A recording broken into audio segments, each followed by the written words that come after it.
ಪ್ರೀತಿಯ ಸ್ನೇಹಿತರೆ, ನಿಮ್ಮೆಲ್ರಿಗೂ ನಮಸ್ಕಾರ. ನಾನು KJ ಹಳ್ಳಿ ಸುರೇಶ್. ಈಗ ಈ ಮಾರಿಕೊಂಡ ಮಾಧ್ಯಮಗಳಿಗೆ ಮಂಗಳಾರತಿ ಆಯ್ತಲ್ಲ ನಿನ್ನೆ.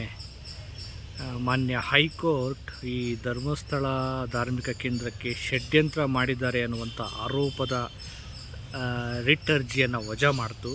ಚಿನ್ನಯ್ಯ ರಿಟ್ ಅರ್ಜಿ ಹಾಕಿದ್ರು. ಚಿನ್ನಯ್ಯನ ಹಿಂದೆ ಯಾರೆಲ್ಲ ಇದ್ದಾರೆ, ಯಾರೆಲ್ಲ ಮಾರ್ಕೊಂಡವ್ರು ಇದ್ದಾರೆ ಅನ್ನೋದು ಈಗ ಸಾಬೀತಾಯಿತು. ಈಗ ಇನ್ನೊಂದಷ್ಟು ಜನರ ಹೆಸರನ್ನು ನಾನು ಬಿಟ್ಟಿದ್ದೆ, ರಾಜಕಾರಣಿಗಳದು.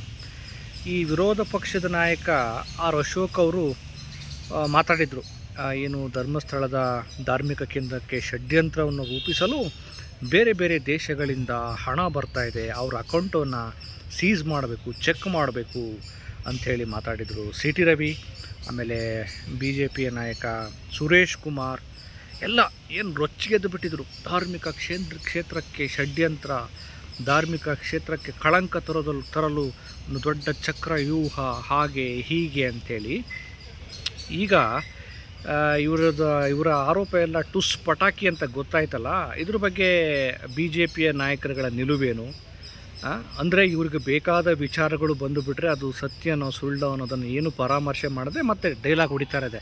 ಷಡ್ಯಂತ್ರ, ಚೀನಾದಿಂದ ದುಡ್ಡು ಬಂದಿದೆ, ಅಮೇರಿಕದಿಂದ ದುಡ್ಡು ಬಂದಿದೆ, ಪಾಕಿಸ್ತಾನದಿಂದ ದುಡ್ಡು ಬಂದಿದೆ ಅಂಥೇಳಿ ಬಾಯಿಗೆ ಬಂದಾಗ ಮಾತಾಡೋದು.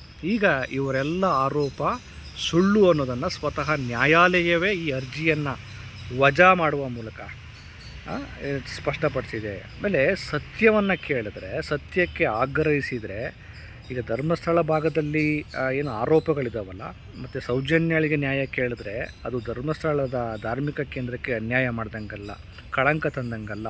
ಅಲ್ಲಾಗಿರುವ ಅನುಮಾನಾಸ್ಪದ ಸಾವುಗಳ ಬಗ್ಗೆ SIT ವರದಿಯನ್ನು ಪ್ರಕಟ ಮಾಡಿ ಅಂತ ಕೇಳಿದ್ರೆ ಅದು ಧರ್ಮಸ್ಥಳದ ಧಾರ್ಮಿಕ ಕ್ಷೇತ್ರಕ್ಕೆ ಕಳಂಕ ತಂದಂಗಲ್ಲ, ಷಡ್ಯಂತ್ರ ರೂಪಿಸ್ದಂಗಲ್ಲ. ಇವ್ರಿಗೇನು ಅಂದರೆ ಇವರಿದಾರಲ್ಲ, ಇವರು ಮಾರಿಕೊಂಡ ರಾಜಕಾರಣಿಗಳು, ಮಾರಿಕೊಂಡ ಪತ್ರಕರ್ತರು, ಮಾರಿಕೊಂಡ ಭಕ್ತಾದಿಗಳು, ನಾವೇನು ಆರೋಪ ಮಾಡ್ತಿದ್ದೀವಿ, ಯಾರ ಮೇಲೆ ಆರೋಪ ಇದೆ ಅವ್ರ ಮೇಲೆ ಏನಾದರೂ ಒಂದು ಸ್ವಲ್ಪ ಕಳಂಕ ಬಂದುಬಿಟ್ರೆ ಅವ್ರ ಪರವಾಗಿ ಗುರಾಣಿ ಹಿಡಿಯೋದಕ್ಕೆ ಬಂದುಬಿಡ್ತಾರೆ. ಇದು ವಿಚಾರ. ಹಾಗಾಗಿ ಈ BJPಯ ನಾಯಕರು ಈಗ ಸ್ಪಷ್ಟನೆ ಕೊಡಬೇಕು. ನಾವು ತಲೆಕೆಟ್ಟು ಮತಿಗೆಟ್ಟು ನಮ್ಮ ತಲೆಯಲ್ಲಿ ಸಗಣಿ ಇಟ್ಕೊಂಡು ಈ ರೀತಿ ಮಾತಾಡಿದ್ದೀವಿ, ದಯವಿಟ್ಟು ಕ್ಷಮೆ ಇರಲಿ, ನಾವು ಈ ರೀತಿ ಮಾತಾಡಬಾರ್ದು ಅಂತ ಸ್ಪಷ್ಟನೆ ಕೊಡಬೇಕು. ಸುಮ್ಮನೆ ಜನರಲ್ಲಿ ತಪ್ಪು ಅಭಿಪ್ರಾಯ, ತಪ್ಪು ಸಂದೇಶವನ್ನು ಮೂಡಿಸಬಾರದು. ಆಮೇಲೆ ಏನು ರಮಾ ನಾಗರಾಜ್ ಅವರು 200 ಕೋಟಿ ಇಸ್ಕೊಂಡಿದ್ರು. ಆಮೇಲೆ ಗಿರೀಶ್ ಮಠಣ್ಣನವರ್, ಮಹೇಶ್ ಶೆಟ್ಟಿ, ತಿಮುರೋಡಿ, ಇವರೆಲ್ಲ 200 ಕೋಟಿ ಕೇರಳದಿಂದ ದುಡ್ಡು ಬಂತು. ಆಮೇಲೆ ಒಂದಷ್ಟು ಮಾಧ್ಯಮಗಳು ಈ ಅಸಲಿ ಕಹಾನಿ ಹೇಳ್ತೀವಿ ನೋಡಿ, ದುಡ್ಡು ಹೆಂಗೆ ಬಂತು, ಯಾರ ಅಕೌಂಟಿಗೆ ಬಂತು ಅಂತ ಹೇಳ್ತಾರಲ್ಲ. ರಮಾ ನಾಗರಾಜ್ ಅವರು ಮಹಿಳೆಯರ ಪರವಾಗಿ ಹೋರಾಟ ಮಾಡ್ತಿರುವಂಥ ಒಬ್ಬ ದಿಟ್ಟ ಮಹಿಳೆ. ನನಗೆ ಗೊತ್ತಿದೆ, ರಮಾ ನಾಗರಾಜ್ ಅವರ ಒಡನಾಟದಲ್ಲಿ ನಾವೆಲ್ಲ ಇದ್ದೀವಿ, ಅವರ ಹೋರಾಟವನ್ನು ನೋಡಿದ್ದೇವೆ. ಅವರೊಬ್ಬ ಜಡ್ಜ್ ಮಗಳಾಗಿ ಧರಣಿ ಅನ್ನೋ ಸಂಸ್ಥೆಯನ್ನು ನಡೆಸ್ತಿದ್ದಾರೆ ಚಿತ್ರದುರ್ಗದಲ್ಲಿ.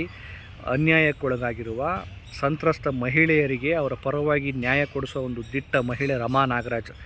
ಎಂಜಲು ಕಾಸುಗಳಿಗೆಲ್ಲ ಕೈ ಚಾಚೋ ಹೆಣ್ಮಗಳಲ್ಲ. ಅವ್ರನ್ನ ಎದುರಾಕೊಂಡ್ರೆ, ಅವ್ರ ಬಗ್ಗೆ ಈ ರೀತಿ ಆರೋಪ ಮಾಡಿದ್ರೆ ಬಿಡ್ತಾರಾ? ನೋಡ್ರಿ, ಮಾರ್ಕೊಂಡವ್ರಿಗೆ, ಕೊಲೆಗಡಕತನ ಮಾಡಿದವ್ರಿಗೆ, ಆಮೇಲೆ ಅತ್ಯಾಚಾರ ಮಾಡಿದವ್ರಿಗೆ, ಆಮೇಲೆ ದುಷ್ಟತನ ಮಾಡಿದವ್ರಿಗೆ ಇಷ್ಟು ದರ್ಪ ದಿಮಾಕು ಇರಬೇಕಾದ್ರೆ ಏನನ್ನೂ ಮಾಡದೆ ಸತ್ಯದ ಪರವಾಗಿ ಪ್ರಾಮಾಣಿಕವಾಗಿ ಕೆಲಸ ಮಾಡೋರಿಗೆ ಇನ್ನೆಷ್ಟಿರಬೇಡ. ಯಾಕೆಂದರೆ ಸತ್ಯವಾಗಿರೋರಿಗೆ ಯಾರ ಭಯನೂ ಇರಲ್ಲ, ಯಾರ ಹಂಗೂ ಇರಲ್ಲ. ಈ ಕಾರಣಕ್ಕೋಸ್ಕರ ಈ BJPಯ ನಾಯಕರು ಇನ್ಮೇಲಾದರೂ ತಲೆಯಲ್ಲಿ ಸ್ವಲ್ಪ ಮತಿ ಇಟ್ಕೊಂಡು ಮಾತಾಡಲಿ. ಧರ್ಮಸ್ಥಳ ದೇವಸ್ಥಾನದ ಬಗ್ಗೆ ಯಾರೂ ಕಳಂಕವನ್ನು ತರೋದಕ್ಕೆ ಪ್ರಯತ್ನ ಪಡ್ತಾ ಇಲ್ಲ. ಆ ದೇವಸ್ಥಾನದ ಬಗ್ಗೆ ಎಲ್ಲರಿಗೂ ಗೌರವ, ಪ್ರೀತಿ ಇದೆ. ಆದರೆ ಕೇಳ್ತಾ ಇರೋದು ಆಗಿರುವ ಅನ್ಯಾಯಕ್ಕೆ ನ್ಯಾಯ ಅಷ್ಟೇ. ಆಮೇಲೆ ಒಂದಿಬ್ಬರು ಇವರಿದ್ರಲ್ಲ, ಯಾರೋ ಗಿಳಿಯಾರು ಅನ್ನೋರು, ಇನ್ನೊಬ್ಬರು ಸೂಲಿಬೆಲೆ ಅನ್ನೋರು, ಇದೇ ವಿಚಾರಕ್ಕೆ ಸಂಬಂಧಪಟ್ಟಂಗೆ ಒಂದು ಹೋಟೆಲಲ್ಲಿ ಪ್ರೆಸ್ ಮೀಟ್ ಮಾಡಿದ್ರು. ಅದು ಸ್ಟಾರ್ ಹೋಟೆಲಲ್ಲಿ.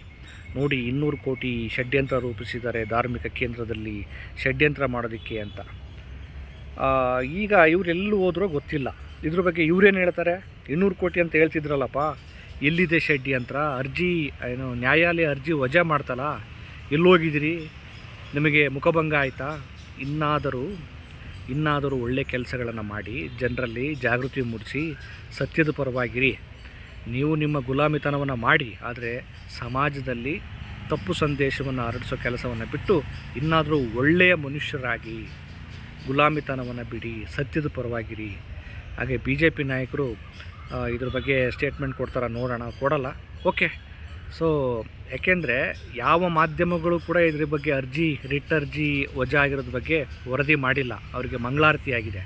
ಆದರೆ ನಾವು ಹೆಚ್ಚು ಮಾತಾಡಬೇಕು. ಯಾಕೆಂದರೆ ಸತ್ಯದ ಪರವಾಗಿದ್ದೇವೆ, ನ್ಯಾಯವನ್ನು ಕೇಳ್ತಿದ್ದೇವೆ, ಅನ್ಯಾಯವನ್ನು ಖಂಡಿಸ್ತಿದ್ದೇವೆ. ಹಾಗಾಗಿ ನಾವು ಮತ್ತೆ ಈ ವಿಚಾರವನ್ನು ಮಾತಾಡ್ತಾ ಇರಬೇಕು. ನಮಸ್ಕಾರ.